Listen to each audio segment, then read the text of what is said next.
উন্নত জীবন এবং উজ্জ্বল ভবিষ্যতের স্বপ্ন দেখেন অনেকেই। আর উন্নত দেশগুলোর মধ্যে আমেরিকাও একটি স্বপ্নের দেশ, যেখানে বসবাসকারী প্রবাসীদের জীবন কতটা সমৃদ্ধ হয়ে ওঠে কিংবা বিষণ্ণতায় ভরে যায়, সে বিষয়গুলোই জানবো এখানে বসবাসকারী বাংলাদেশি প্রবাসীদের কাছ থেকে।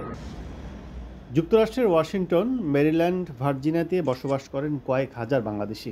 এসব স্টেটের বিভিন্ন মার্কেটে কেউ বা চাকরি করছেন, আবার কেউ ব্যবসা করছেন 10 থেকে 12 বছর ধরে, কিন্তু অনেকেরই হয়নি স্থায়ী বসবাসের অনুমোদন। ওয়ার্ক পারমিট নিয়ে কাজ করলেও করোনার পর ভালো অবস্থায় নেই বলে জানান অনেকে। প্যান্ডেমিক ফর্টি বিজনেস তুলনামূলক ফিনান্সিয়ালি একটু স্লো যাচ্ছে আমাদের এখানে, তো আশা করা যায় যে এখন একটু ব্যাকআপে আসতেছে ডে বাই ডে। সামনে নির্বাচন নভেম্বরে, সরকার পরিবর্তন হয়তো বা বিজনেস আর একটু আপ অ্যান্ড ডাউন হতে পারে। তবে ব্যবসা বাণিজ্যে বেশ এগিয়ে বাংলাদেশি রেস্টুরেন্ট ব্যবসায়ীরা। আমরা এসে 12-13 ঘন্টা কাজ করছি ডেলি। 13 ঘন্টা কাজ করে সপ্তাহে 6 দিন 7 দিন কাজ করছি, এখনো করি।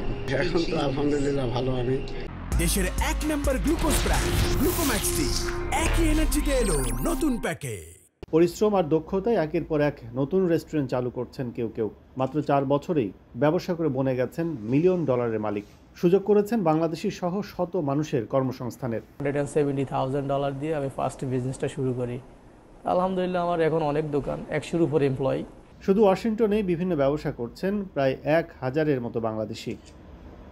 নিজেদের দক্ষতার মাধ্যমে যুক্তরাষ্ট্র সরকারের বিভিন্ন দপ্তরে চাকরির পাশাপাশি এদেশে ব্যবসা বাণিজ্যের পরিধি বাড়িয়ে যাচ্ছেন প্রবাসী বাংলাদেশিরা।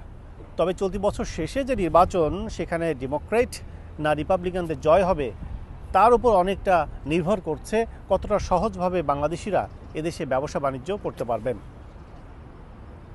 যুক্তরাষ্ট্র ওয়াশিংটন থেকে কাজল আব্দুল্লাহ, সময় সংবাদ।